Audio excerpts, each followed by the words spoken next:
si aucun d'entre nous ne peut parler, on n'a aucune chance de continuer. Donc Coluche est mort. Alors je vous propose de revoir Coluche qui était donc à Zénith lundi dernier, juste après sa participation au Stocker de Montlhéry. Peut-être j'y participerai, il ne faut pas le dire trop fort, s'il y a le lendemain. Tu n'auras pas le temps parce qu'à partir du 23 septembre, on va avoir la pub qui est dans tous les journaux et tu nous l'avais annoncé au fond de la piscine au Festival de Cannes. À partir du 23 septembre, donc tu es au Zénith. Et voilà cette fameuse publicité de 2 euros que tu n'avais pas encore vue. Tu étais le seul parce que vraiment, il fallait pas lire les journaux pendant plusieurs jours pour la rater. Et alors là, tu travailles donc depuis un certain temps sur la Côte d'Azur pour revenir en juillet avec un spectacle totalement neuf. Tu seras tout seul au Zénith pendant... pour 40 jours. 40 jours. Ouais. Et donc ça sera tout nouveau ou on va retrouver des... Non, tout nouveau. Non, moi je ne les sais plus, les anciens. Non, c'est un boulot énorme. C'est du boulot aussi d'apprendre des vieux sketchs. Hein. Alors les thèmes, ça sera quoi? Ça sera la politique, la tu vas politique, faire peur aux hommes politiques? Les hommes politiques, ils vont recevoir un peu, oui, il y en aura pour tout le monde, comme on disait à la radio. C'est-à-dire que je me suis trouvé dans une situation avec les Restaurants du Cœur où ils m'ont tous fait des promesses, tu vois. Et puis maintenant, je les vois, quoi, les promesses, tu vois. Donc, si tu veux, je vais les régaler. Et puis, bon, ça, c'est normal. Donc, il y aura un concours de maxi-tête. Et puis, qu'est-ce qu'il y a encore? Sur les syndicats, les CGT. Les mœurs aussi? Ah oui, beaucoup. Ouais, parce qu'ils ont charrié, là, avec le sida, là, qui s'attrapait principalement dans les journaux. Ils ont exagéré, tu vois. C'est vraiment... Surtout qu'il y a plus de PD que de RPR et que c'est le RPR qui gouverne. Alors je ne sais pas pourquoi, c'est vraiment odieux. Donc tu vas t'attaquer à tous ces sujets-là et tout seul tout le temps. On va se gêner. Oui. C'est un pari formidable. Je l'aurais bien fait avec un autre, mais j'ai pas trouvé l'autre. Bien. Et sur la politique, alors tu reviens un petit peu. Oui, il y a tout un tas de choses. Je fais un chômeur. À tout le monde, ouais. Je fais un chômeur. J'en ai déjà 25 minutes, j'en suis à couper là déjà dans le chômeur, parce qu'il y a vraiment de quoi dire. Il y a tellement de gens qui se sont foutus de la gueule du monde. Et puis maintenant, avec l'autorisation de licencier, ça va être, tu vois, ça va être extraordinaire. Parce qu'il y a un truc qui est tout à fait nouveau sur la politique et qui est très intéressant, tu me diras si on dépasse. Non, ça va. C'est que avant, les politiciens nous faisaient chier que nous. Maintenant, la cohabitation les emmerde entre eux. Et ça, c'est très important comme différence. Ouais. Ils cohabitent et donc c'est eux que ça emmerde. C'est formidable déjà.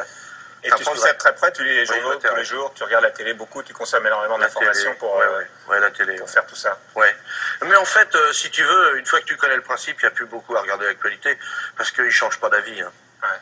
Ça fait 67 ans maintenant que je regarde la télé, et c'est les mêmes. Hein. Ouais. Même Léotard, j'ai l'impression que ça fait 67 ans que je le connais.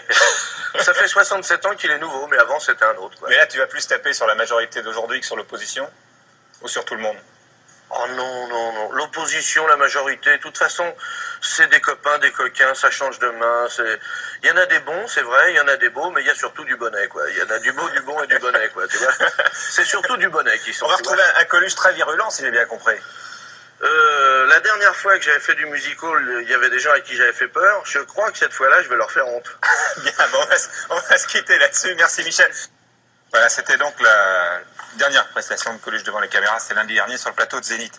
Alors bon, Coluche venait de parler des hommes politiques, les hommes politiques ont réagi aussi à la mort de Coluche, comme vous tous certainement ce soir. Le président de la République a dit qu'il était la vie même, l'expression de la verve populaire, c'est un déchirement. C'était un amoureux de la vie, il vient de la perdre. Coluche n'était pas seulement un homme qui faisait rire, je le connaissais personnellement, il était très fin et il avait une réflexion. Et puis François Léotard, dont Coluche vient de parler, a dit « celui qui dérangeait » n'est plus. Ils sont obligés de mentir. On parle toujours de l'objectivité à la télévision ou dans la presse. Il n'y a pas de problème d'objectivité, il y a un problème de mensonge. Regardez. Vous avez ici, si on pouvait approcher une caméra. La une alors. La une, par exemple. Oui. Vous avez ici le Figaro et l'horreur, comme dirait mon camarade Magda, ici présent. Vous voyez, la couverture n'est pas du tout la même. Vous voyez, la couverture n'est pas du tout la même. Mais par contre, dès que vous ouvrez le journal, allez-y, ouvrez le journal. Vous avez le même après. Vous voyez, cette page-là et cette page-là, c'est la même. Vous voyez, et si vous continuez, c'est pareil. Voilà. Vous voyez, moi, je n'invente pas. Je les invente pas, moi, les trucs. Vous voyez, c'est écrit dessus, là. On a 2 journaux rigoureusement identiques. Parce qu'on voit ça. Hein? Regardez. Vous voyez, les gens qui achètent l'Aurore n'achètent pas forcément le Figaro, mais c'est les deux mêmes. Alors, je voudrais pas dire que je revendique le droit de râler contre tout ça, mais j'ai l'impression quand même qu'on est un peu cerné. Qu'est-ce que vous en dites? On n'est pas cerné, vous? Franchement, c'est énorme, non? Quand il montre en direct ces 2 journaux identiques, Coluche prend un très grand risque. Il se met à dos en effet Robert Hersan, le patron de ces 2 journaux. L'homme qui, à l'époque, contrôle la majorité de la presse de province en France.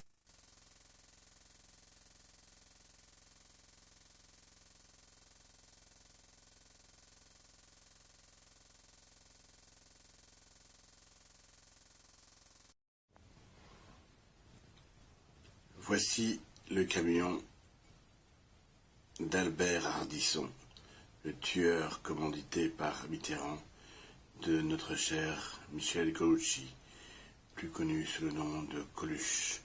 Voici d'ailleurs ses premiers recueillements, où il est d'ailleurs très gêné. Il ne sait pas comment même expliquer ce qui se passe. J'étais engagé, je ne l'ai pas vu, il m'a débouché, je l'ai vu quand il s'appelait là, qu'est-ce que vous voulez que je vous dise d'autre, je ne peux rien vous dire. Il allait vite? Ah oui, très vite. Combien, à quelle vitesse? Je ne peux pas vous dire, mais je vous dis qu'il allait très vite. Il a eu le temps de freiner? Il n'a pas freiné, il n'y a pas de marque de freinage là. Ses copains se sont arrêtés, ils sont pas, il s'est arrêté lui. Il n'y a pas de marque de freinage, ça c'est la béquille qui a touché par terre, voilà. Alors moi j'ai été loin, mais ils sont tous partis. C'est malheureux, hein, qu'est-ce que vous voulez que je vous dise, hein. Ça fait 40 ans que je conduis, alors c'est pas de maintenant, hein. Voilà le meurtrier, Albert Ardisson, qui n'est pas le père d'Ardisson, Thierry. Une blague qu'il a souvent voulu faire pour se débarrasser des journalistes trop gênants.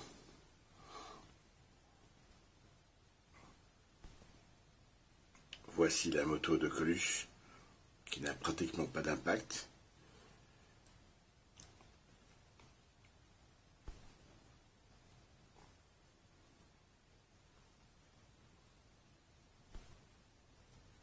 Voici le témoignage sur le vif d'un des deux amis de Coluche qui était avec lui. Écoutez bien.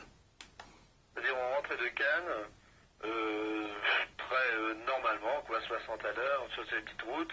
Michel était en short et il y a un camion qui nous a carrément coupé la route pour aller dans un espèce de champ sur la gauche. Et il n'a pas pu freiner, il n'y a pas de trace de frein. Nous, on a pu s'arrêter derrière parce qu'on était derrière lui. Mais lui, il est rentré dans le camion et c'est une catastrophe, quoi. Alors quand le type dit qu'on roulait très vite, c'est complètement absurde et aberrant.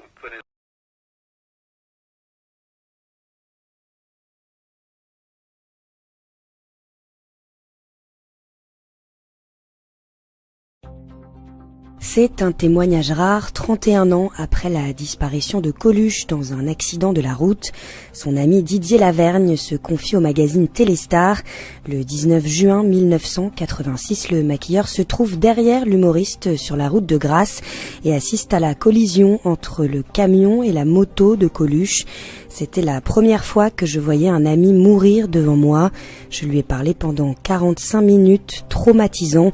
À l'époque, il n'y avait aucune prise en charge. J'ai juste été interrogée par la gendarmerie. Son témoignage n'a d'ailleurs pas été retenu. Ils ont décrété que j'étais un menteur parce que j'avais dit que Coluche avait son casque. Didier Lavergne revient sur les circonstances de la tragédie. Tout le monde a écrit qu'on roulait comme des malades. C'est faux, on roulait entre 60 et 80 km/h. Les aiguilles du compteur le prouvent. Un souvenir toujours vif pour le maquilleur qui confie refuser que le fondateur des Restos du Cœur soit mort aussi bêtement.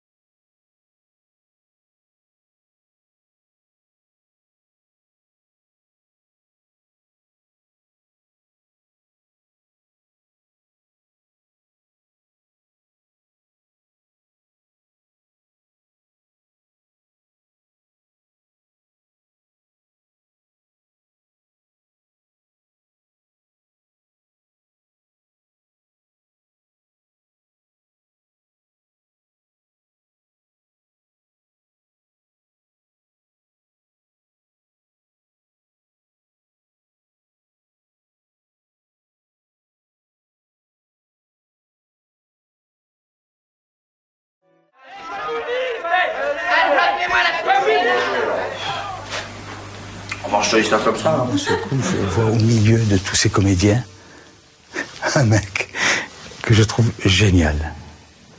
C'est Coluche. Le producteur Paul Lederman veut prendre Coluche sous contrat. Mais le comédien se méfie. Son univers, c'est le café-théâtre, avec un fonctionnement anarchiste, très loin du show business. C'est à partir de ça que les gros producteurs, les Reichiens, ils sont derrière. Ah, ils mettent de l'argent sur ton dos et que t'es lancé comme un paquet de lessive au risque de t'écraser comme un paquet de... Comme un paquet. 19h58 minutes 10 secondes dans une minute. La carrière de Coluche décolle le 5 mai 1974. Nous sommes le soir du premier tour de l'élection présidentielle. François Mitterrand est en tête des votes devant Valéry Giscard d'Estaing. Pendant les interventions politiques, les artistes se succèdent à l'antenne. Parmi eux, Juliette Gréco, Charles Trenet et Jean-Jacques Debout. Est arrivé Coluche, qui démarrait pratiquement. C'est l'histoire d'un mec, parce que, si vous voulez, non, un mec, il y a de tout d'ailleurs. Alors il dit... C'est Coluche, il s'appelle Coluche. Et à ce moment-là, les ventes de disques, tout a explosé, tout a explosé.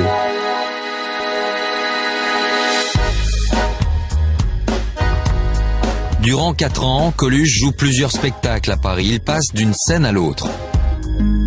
Parallèlement au music-hall, Coluche se fait recruter pour animer une émission de radio sur RMC. Une émission de radio, on va dire, impertinente. Coluche n'est pas seul à l'antenne. À ses côtés, son assistant Romain Goupil, ancien représentant de la jeunesse de mai 68, qui a choisi sa cible, le pouvoir en place. L'émission aura donc duré une petite semaine. Coluche le vit mal, c'est en quelque sorte sa première censure. Pour l'aider à rebondir, Romain Goupil lui propose très vite un coup de bluff, une idée qui va bouleverser sa vie dans les mois à venir. La seule solution pour que tu puisses parler librement et qu'on t'empêche pas de parler, qu'il n'y ait pas de censure, c'est de te présenter à la candidature ou à la présidentielle.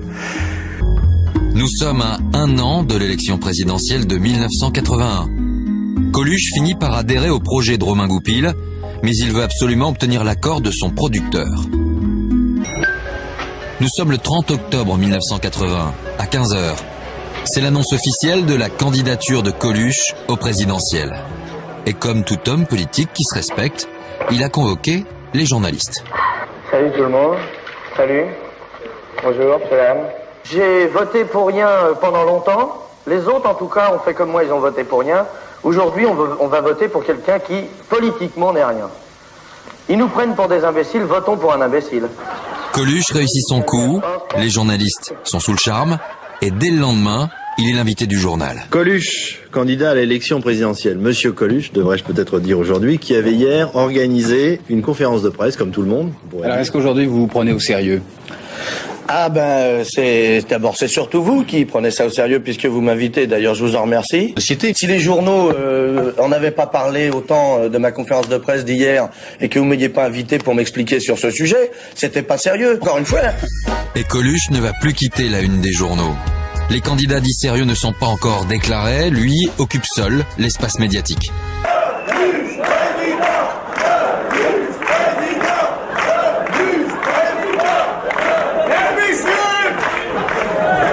J'espère que vous allez voter pour moi. Ça tombe très bien, je me présente pour vous. À l'époque, Michel Chiffre est le rédacteur en chef du journal du dimanche. Il commande alors un sondage. Les résultats sont publiés à la une du numéro du 14 décembre 1980. Avec 16% d'intention de vote, c'est le tournant de la campagne de Coluche. D'une part, c'est une farce, mais c'est en même temps une farce qui va rencontrer des vraies revendications et qu'à un moment donné, on ne pourra pas ne pas prendre au sérieux. Ce qu'il faut, c'est montrer aux hommes politiques. À mon avis, la leçon est beaucoup plus profitable aux gens de gauche qu'aux gens de droite. La leçon, c'est que il y a tout un tas de gens en France qui étaient prêts d'abord à voter pour eux d'habitude et qui sont prêts à voter pour moi au premier tour pour montrer qu'ils existent, tout simplement qu'ils existent. C'est quand même un drôle de problème pour le public d'être obligé de montrer aux dirigeants qu'on existe. Vous trouvez pas ? Coluche a de plus en plus envie de se présenter à l'élection présidentielle. Au début, c'était une sorte de boutade. Aujourd'hui, il a tenu une conférence de presse, une vraie, sur le thème « Ma candidature est une plaisanterie à caractère social ». Mais trouvera-t-il les 500 signatures pour aller jusqu'au bout de sa plaisanterie ? J'espère bien les avoir, parce que quand même, j'ai fait plus de galas qu'eux. Et donc, j'ai rencontré plus de maires et de conseillers généraux que... Sans avoir de gants de caoutchouc, j'ai déjà fait pas mal de poignées de main. Et donc, normalement, tout devrait aller. C'est bien Jacques Attali, l'influent conseiller de François Mitterrand, qui va approcher Coluche au mois de décembre 1980. car la plaisanterie commence à décrédibiliser les institutions. Vous imaginez, là, quand il y a les 4 présidentiables et que lui, il arrive à poil avec une plume bleu, blanc, rouge dans le cul, il y a des limites qu'on peut pas franchir.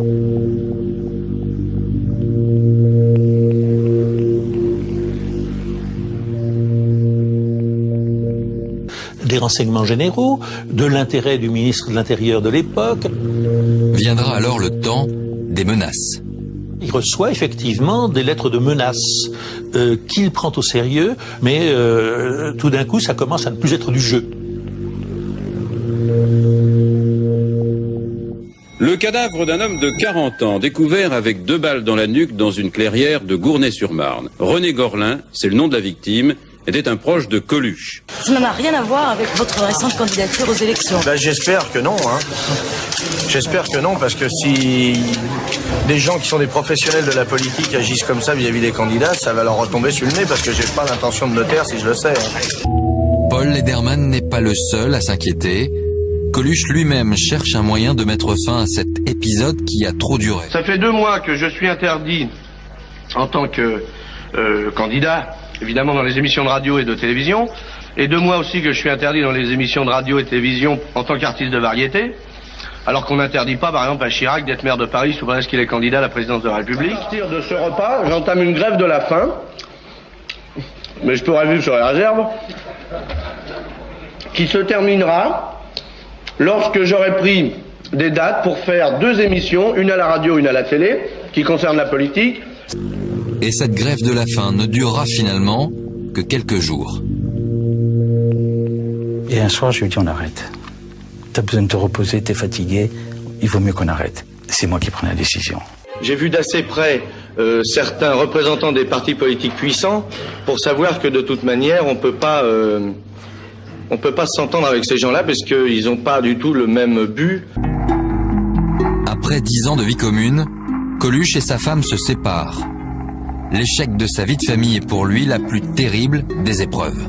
À l'époque, il commence à tomber dans l'héroïne et que je le vois dans des états...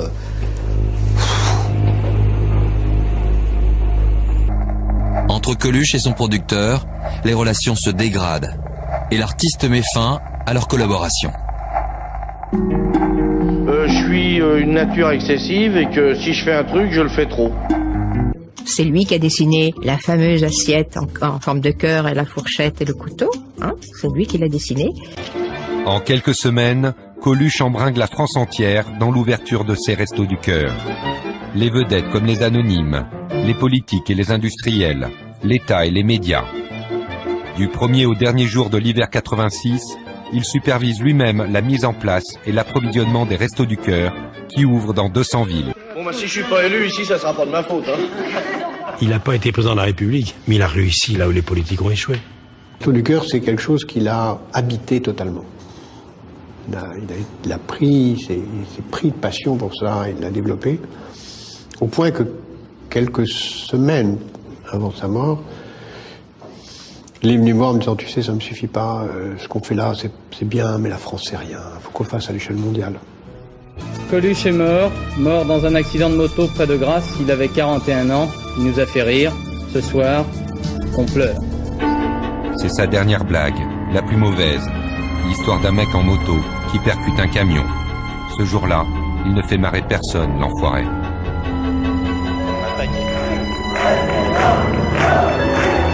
J'espère que vous allez voter pour moi.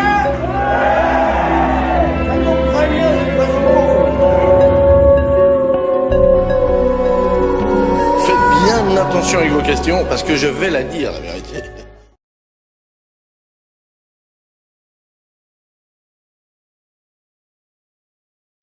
Antoine Casivolo, bonsoir, vous êtes journaliste, vous avez entre autres publié en 2005 aux éditions privées un livre intitulé La vie rêvée de Pierre Goldman. Suite à la publication de ce livre, vous rencontrez 2 fois un ami de Pierre Goldman, dénommé Jean Depucé, qui vous donne un gros sac plein de papiers et de cassettes audio, le fruit de son enquête sur la mort de Coluche. Depucé est mort d'un cancer en mars dernier, au moment où à l'aide de ces documents, vous commencez la rédaction du livre qui vous emmène ici ce soir. Ce livre, que vous co-signez avec Depucé, s'appelle Coluche, l'accident, contre-enquête. Il aurait pu s'appeler Coluche, accident ou assassinat.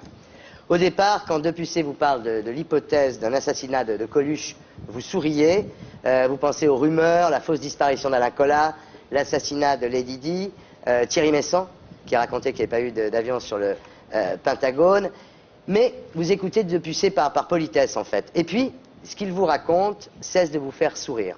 Alors on va recommencer au départ, aux circonstances du décès de Coluche, mais auparavant j'accueille Philippe Boggio.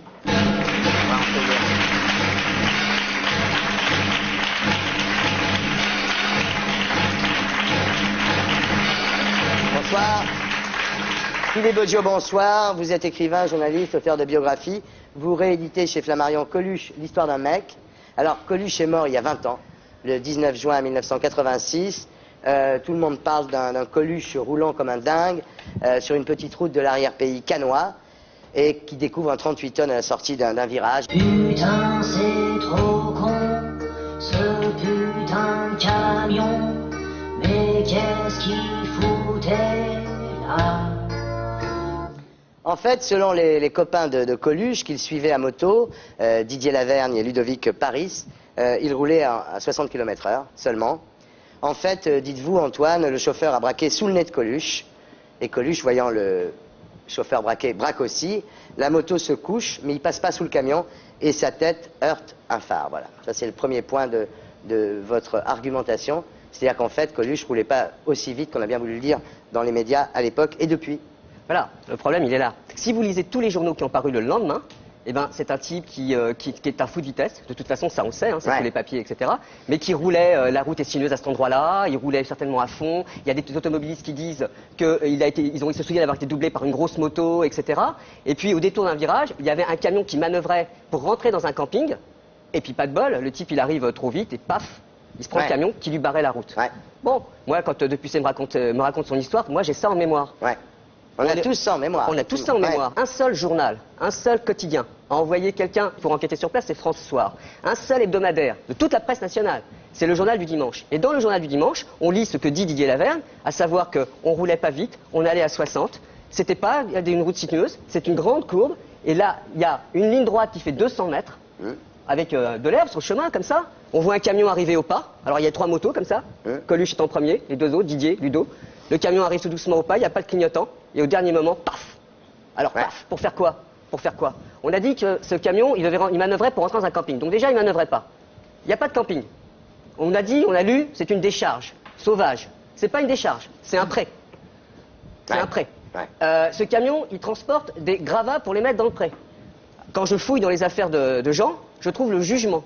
Sur le jugement, il y a un truc, personne l'a lu, mais ça vaut le coup d'être dit quand même. Personne l'a lu. Les gravats provenaient de la gendarmerie. De Grasse. De Grasse. Donc des gravats de la gendarmerie, un camion qui vient tout droit comme ça, et paf, qui fait ça pour rentrer dans un pré. Pour rentrer dans ce pré, il y a une buse, le petit pont. On sait que cette buse ne peut supporter que 5 tonnes. Ce camion en fait 38. On n'a jamais vu ce camion rouler sur cette buse, même à la reconstitution. Jamais. Philippe Boggio, je crois qu'il est d'accord. Sur le pré. Sur le pré, oui. Et les gravats qui proviennent de la gendarmerie de Grasse.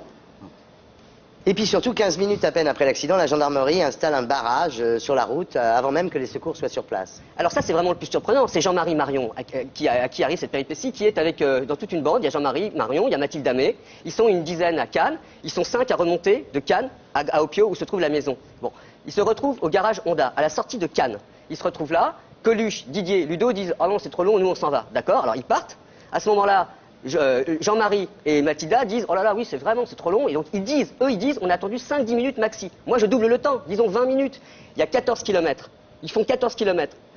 Ils mettent un quart d'heure, on va dire qu'ils vont mettre un quart d'heure, ça fait 40 km/h en moto. Et là, ils arrivent, barrage de la gendarmerie. Ça veut dire que Coluche est parti depuis 5 minutes, qu'il y a déjà les gendarmes et les pompiers ne sont pas encore arrivés. C'est rapide, non? Ouais. Alors l'instruction est confiée au juge Renard, qui a eu maille à partir avec Éric de Montgolfier à Nice pour avoir transmis des informations confidentielles à la Grande Loge nationale de France. Donc là aussi, il y a un petit doute quand même sur le juge d'instruction. Et ensuite, beaucoup plus grave, vous racontez que Depucé a rencontré un dénommé Serge l'Arménien, un ancien barbouze, qui affirme que sa villa, près d'Opio donc, aurait servi de quartier général à ceux qui préparaient l'attentat. Alors voilà, ça c'était tout ce qui fondait la conviction de Jean, et tout ce qui l'a amené à aller voir Didier, Jean-Marie, à trouver le jugement, à étayer une confidence. Alors cette confidence, comment on peut la prendre? Ce Serge l'Arménien est mort. Jean est mort. Sauf que Jean, il a raconté sa vie, et dans mon livre, dans notre livre, je raconte sa vie. Il dit, je connaissais Serge Arménien, qui était lui, Serge Arménien de Barbou, je le connaissais, etc. Je lui ai dit, alors, Coluche, il m'a dit, vous me faites chier avec cette histoire, ils sont venus chez moi faire préparer tout, c'est pas de ma faute, etc.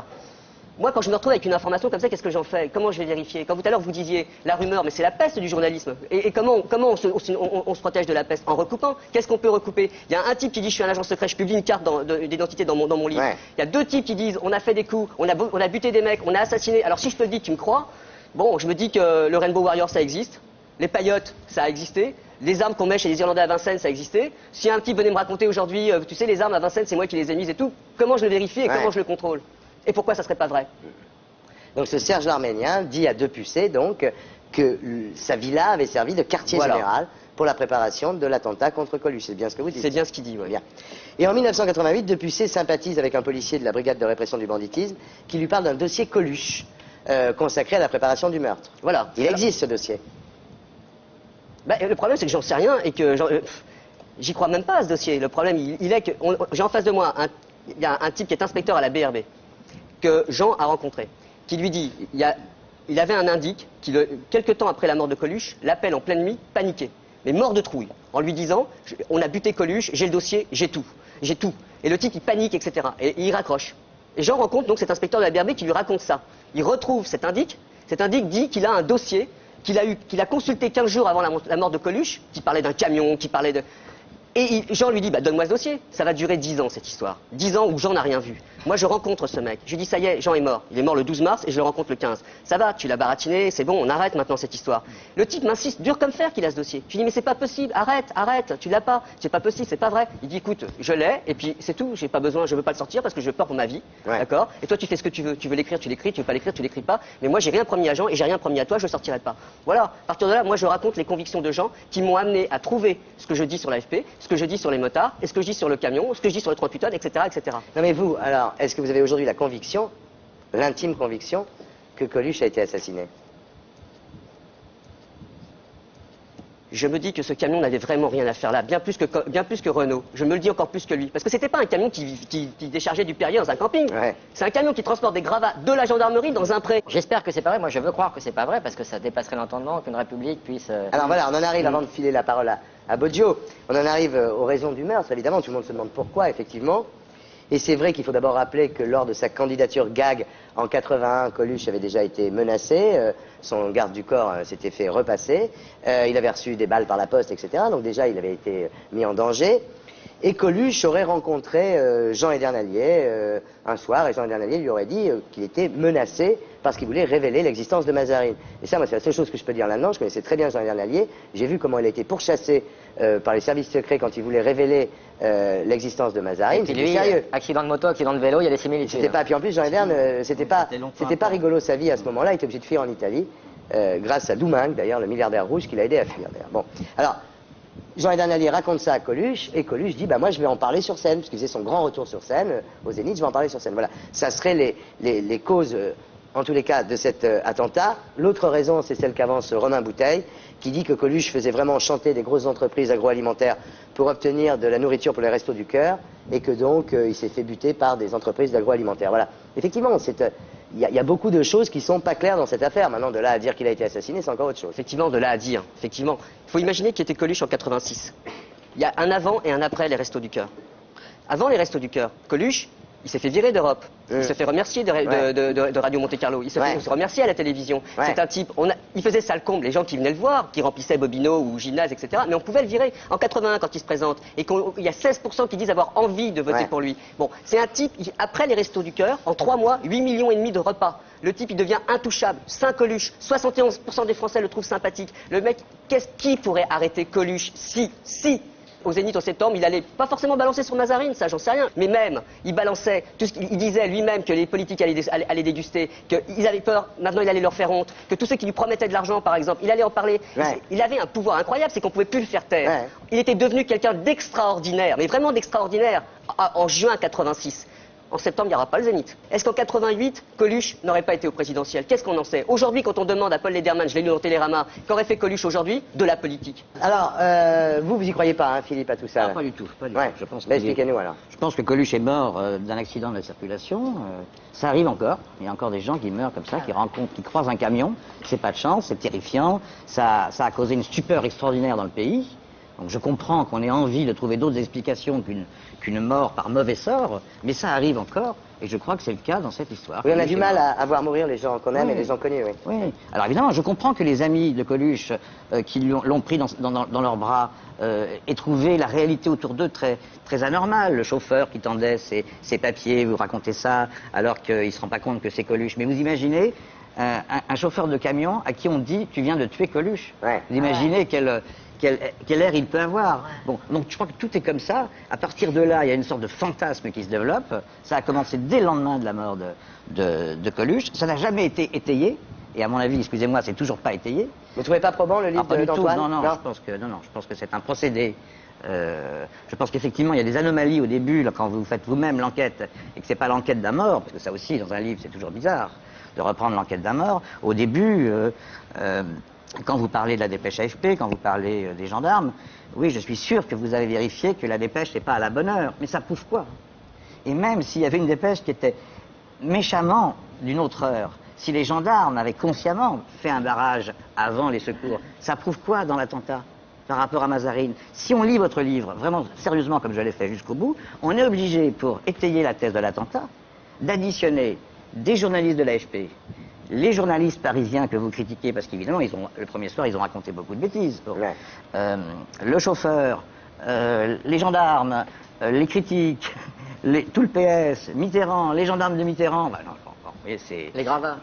Les gravats de la gendarmerie, bon, je pense, le QG, enfin tout ça me paraît... Pour vous, c'est la théorie du complot? Oui, c'est la théorie du complot, et vraiment qui tourne en rond en plus, vous voyez, c'est-à-dire qu'on a le choix du mobile. C'est un peu Mazarine, c'est un peu l'agroalimentaire, c'est un peu en 81 parce qu'il était déjà un peu dangereux, mais il allait être encore plus dangereux en 88. Bon, ça me paraît être un pur fantasme, c'est des spéculations fumeuses pour moi. Et je crois également issu de la Vox Populi, parce que c'est ce que les gens de la rue disaient au lendemain de la mort de Coluche, on a voulu le faire taire. Il y a aussi un fantasme autour de ça, non? Il y a sûrement un fantasme, mais c'est la première fois que je vous dis et que les gens vont entendre qu'effectivement, le camion ne barrait pas la route. C'est la première fois que les gens vont entendre. Excusez-moi, Philippe, non, Philippe, je vais finir. Non, je vais finir. Non, je vais finir. C'est la première attendez, fois. excusez-moi, c'est vrai, je ne veux pas prendre le parti d'Antoine plus que le vôtre, mais c'est vrai qu'on a tous imaginé, on voit ce camion au milieu comme un mur de ferraille et Coluche qui se met dans le camion, alors que les mecs qui étaient avec lui, c'est-à-dire Ludovic, Paris et Didier Laverne, disent c'est pas vrai. On est quand même obligé de les croire, ils étaient avec lui quand même. Bien sûr, bon. oui. Donc, je reprends. C'est la première fois que les gens vont entendre, et là ils vont peut-être étayer leur fantasme, que le camion n'était pas en travers, qu'il était tout droit. C'est la première. Je finis. C'est déjà dans l'instruction du juge Renard. Oui, c'est la première fois que les gens vont entendre que le camion n'avait pas son clignotant et qu'il tournait non pas pour aller dans une décharge, mais dans un pré. C'est la première fois qu'ils vont entendre quand même que ce camion il transportait des gravats de la gendarmerie. C'est la première fois qu'ils vont entendre des faits tout simples, parce que finalement je fais le travail que si en tant que journaliste il y a 20 ans on m'avait envoyé, ou on avait envoyé n'importe lequel. N'importe quel rédacteur en chef aurait envoyé n'importe quel journaliste le lendemain, c'est ce qui est arrivé aux journalistes du Journal du Dimanche, aux journalistes de France Soir, il aurait ramené ce que je dis. Il se trouve que là, on a tous lu dans les journaux quelque chose de faux et qui n'a pas été corrigé. Alors que dans le fantasme populaire, ça soit resté, mais attends, c'est un assassinat, moi je veux bien. Sauf que moi je vous dis, c'est la première fois que je vais dire quelque chose qui n'est pas contredit et qui ne sera pas démenti. Le camion roulait en face tout droit. Maintenant, pour venir au camionneur. J'aimerais bien le voir, le camionneur. Je le cherche, j'ai essayé de le voir, je suis passé par son avocat, j'ai essayé de le rencontrer. J'aimerais qu'il parle, qu'il nous dise... Il est où ce camionneur? Il est où? Il habite dans le sud de la France. J'ai décidé dans mon livre de ne pas citer son nom. Il est dans tous les journaux. Ça, on l'a mis en pâture dans tous les journaux. Le problème, c'est qu'il faudrait qu'il raconte. Il y a un truc c'est un petit détail, mais un truc qui m'a halluciné. En tant que journaliste, je suis des procès de temps en temps, etc. J'ai relu la presse et Nice Matin, par exemple, qui rend compte et tous les journaux qui rendent compte du procès, par exemple. Dans Nice Matin, j'ai trouvé ce truc incroyable. En parlant du camionneur, il y a entre parenthèses, dont on n'a pas entendu la voix de tout le procès. Ça veut dire que, si je comprends bien, ça veut dire que le président, en ouvrant l'audience, il dit pas « Monsieur, levez-vous, expliquez-nous ce qui s'est passé ». Le journaliste dit « On n'a pas entendu la voix ». Moi, j'en suis là, je n'ai jamais entendu la voix de ce monsieur. Alors évidemment, il a tué Coluche, évidemment, le pauvre, tout ce que vous voulez, mais nous, on a le droit de se poser des questions. Il raconte lui-même, parce qu'il fait un tout petit interview dans l'événement du jeudi, 10 ans après. Il explique qu'il a eu les hélicoptères des paparazzi, des journalistes qui sont venus à sa porte, que sa femme a déprimé, etc. Est-ce que je vais faire ça, moi? Non, je fais pas ça, je demande un rendez-vous. Et là, c'est clair. Je veux dire, je le demande, qu'ils viennent nous expliquer. C'est tout simple. Il y a des trucs qu'on ne comprend pas, et en tant que journaliste, je crois que c'est mon travail de faire ce que j'ai fait. Parce que si Si c'est pas un accident. Alors on a tué le bouffon, mais c'est vous les bouffons, et c'est moi qui fais mon travail, comme vous le faites aujourd'hui. Voilà, c'est tout. Coluche mettait toujours son casque ce jour-là, il l'a pas mis. Comment organiser un meurtre avec un camion? Laurent, excuse-moi, c'est pas vrai, mais c'est pas grave. C'est pas vrai, mais c'est pas grave. Parce que si c'était vrai cette histoire, d'un camion par exemple, Desmarais dit le camion c'est l'arme vraiment pour tous les services secrets. Le meilleur truc c'est que ça passe pour un accident. On va pas mettre une balle dans la tête d'un mec parce qu'on verrait que là c'est pas un accident. Le camion c'est génial. Je vous rappelle l'affaire Saint-Aubin, un camion qui percute une voiture, sauf que c'est pas la bonne voiture. Le casque. Si vraiment on décide de buter un mec avec un camion, vous croyez pas qu'on s'en fout d'en buter 2 autres avec? Et puis en plus, il était premier, des fois il était deuxième, des fois il était troisième. C'est ça, comment calculer tout ça? Il y a trop de paramètres, mettre autant de moyens pour un truc aussi aléatoire. Si vous lisez mon livre, vous verrez que c'est pas hétéroclite, vous verrez que ça s'enchaîne. Mais non, moi je l'ai lu, ça ne s'enchaîne pas, je suis désolé. Désolé. Bien, alors écoutez, je propose qu'on lise vos 2 livres. Voilà. Et moi je voudrais dire que le livre de Philippe, j'ai lu à l'époque tout ce qui était sorti sur Coluche et depuis, et je pense que la biographie de Philippe Boggio est pour moi la meilleure, sûrement la définitive. Et puis, je n'envisage pas, il a tellement été proche de cette histoire-là, comment aurait-il pu passer au travers de tous les indices, les éléments que vous décrivez, c'est remettre en question son travail. Non. Et puis vous avez eu peut-être plus d'éléments, enfin je sais pas, c'est très... Je pense que la biographie que Philippe a écrite sur Coluche est formidable, excellente, je vais pas cirer les pompes, c'est vrai, il n'y a rien à dire. Seulement je crois qu'on peut en convenir, Philippe n'a pas écrit sur l'accident. Il a écrit parce que voilà, il a conclu, il a 2 pages sur l'accident. Moi, je me sens pas en polémique avec Philippe. Philippe il peut l'être avec moi, mais il va répondre. Mais moi, en lisant votre livre, puisque c'est la première chose que je fais, un journaliste du Monde qui écrit, on va tout de suite aller voir. Surtout que Philippe dit la thèse absurde de l'attentat. Moi, ça me fait peur, donc je vais regarder. Bon, il dit rien qui contredit. C'est-à-dire que maintenant, il peut dire je n'y crois pas, mais il peut pas dire moi j'ai enquêté sur l'attentat ou l'accident ou sur la mort et j'ai une autre version. Je ne crois pas. C'est une biographie de toute la vie. Moi, je raconte cet accident au dire de 2 gars que j'aurais aimé qu'ils soient là à côté de moi. C'est les seuls 2 mecs qui le suivaient. Et en plus, c'est pas qu'ils auraient fait plaisir à Jean de Pucé. Non mais ils le disent. Non mais Ludo, il l'a encore dit dans la presse cette semaine. Il dit comme vous, c'est-à-dire qu'effectivement le camion ne tournait pas, il arrivait de face. Tout droit. Et ça, les auditeurs, personne ne le sait. On peut dire tout ce qu'on veut, mais personne ne l'a entendu. Ce soir, il l'entend pour la première fois. Antoine Casubolo et Jean de Pucé, Coluche, l'accident, aux éditions privées, mesdames, messieurs. Philippe Boggio, Coluche, l'histoire d'un mec, c'est chez Flammarion, mesdames, messieurs.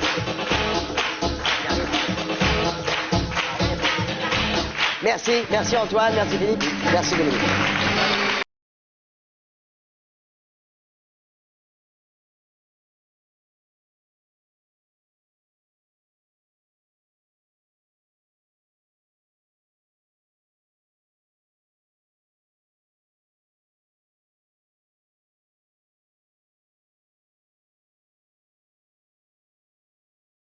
Jean-Louis Chotard et Gérard Grandjean sur la musique de Pierre Bénichou et Marie Gros-Pierre.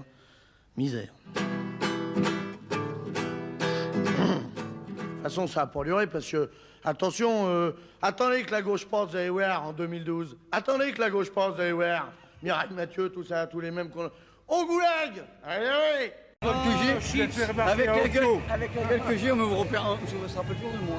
C'est sûr que c'est inaperçu. Et quand vous avez, disons, connu Coluche, donc... Je ne l'ai pas connu. Vous l'aviez rencontré, disons. Oui, je l'ai aperçu dans le magasin. Aperçu, d'accord. Il était tout seul ou il était avec des amis? Il était avec ses potes, je crois que c'est son coiffeur, voilà. Et j'ai entendu qu'il avait dit qu'il y en a un qui parlait que Mathilda May. Mathilda May, oui, était avec eux. Elle avait pété un câble, elle était partie. Elle était partie avant. Ah, je sais pas, voilà. Et il louait une maison pas loin. Eh ben lui, il était à Châteauneuf. Châteauneuf, c'est ça. Il louait une maison. Un grand mât, un bon mât à Saint-Pierre. Et il avait une panne simplement, quoi. Il avait une panne de moto. Il était chez Honda. Je crois que, non, c'était le pneu. Je crois que c'était le pneu arrière. Enfin, j'ai entendu le pneu. Moi, ma moto était prête. Et comme ma moto était prête, je suis parti avant. Et lui, il est resté en attendant sa moto, de récupérer sa moto. Qu'est-ce qu'il avait comme moto? C'était quoi, une Honda? C'était une Honda 1100 Shadow. Et je crois que c'est VFC 1100. Ce sont des bonnes motos, généralement, oui. Moi, je l'ai eu en 7,5, c'est incroyable. Oui, carrément. C'est des belles motos. Ah ouais, mais il avait une Harley aussi, Coluche. Oui, il avait plusieurs. C'était un motard en fin de compte. Oui, mais c'est vrai que c'était un grand motard et on s'étonne qu'il soit tombé sur un os, si j'ose dire, sur un camion, quoi. Sauf allusion aussi à Schumacher, c'est un super pilote. Oui. C'était malheureusement et il a chuté sur une bosse, sur un bêtement. Bêtement, oui. On peut être le meilleur. Les gens ne croient pas à la version officielle. Pour quelle raison, d'après vous? C'est la magie des personnages, c'est la légende. Faut que ça reste dans la légende. C'est la légende qui va continuer comme ça. On veut pas, quand on aime quelqu'un, on a toujours de la peine, ça y est à se raccrocher à quelque chose. Et on a besoin qu'il y ait un mystère autour de lui. Je pense qu'il faut. Mais bon. Mais je me suis fait engueuler, vous savez, sur la personne là, que j'avais interviewée, je me suis fait engueuler parce qu'on m'a dit c'est pas possible quoi. Là, c'est très dur de donner. Le camion, il a tourné, il n'avait pas passé ici, déjà, il n'avait pas à prendre cette passerelle. Bon, après, il y a des points, il y a des interrogations. Bon, après, une enquête a été menée, alors bon, après. Oui. Après, il y a des zones d'ombre quand même. Il y a des zones d'ombre. Vous qui êtes policier, vous savez très bien qu'il y a des zones d'ombre. Je suis policier, entre guillemets. Entre guillemets. Je suis pas plus policier que vous. Non, mais je veux dire par là, voilà. Mon avis personnel. Oui, c'est ça.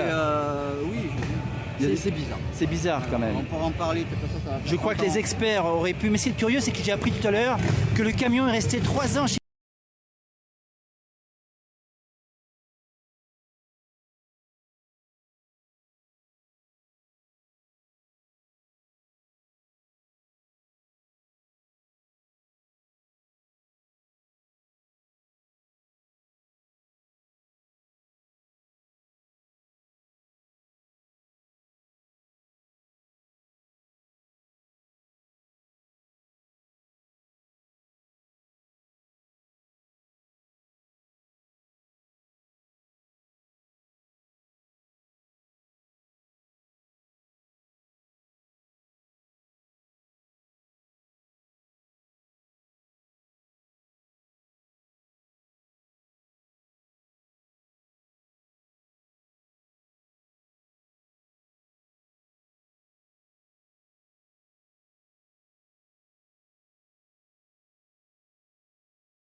ne l'est que pas ce soir.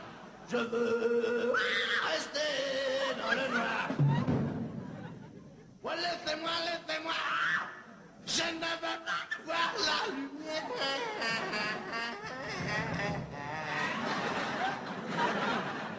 Je veux chevaucher une dernière fois mon cheval d'acier vers la mort.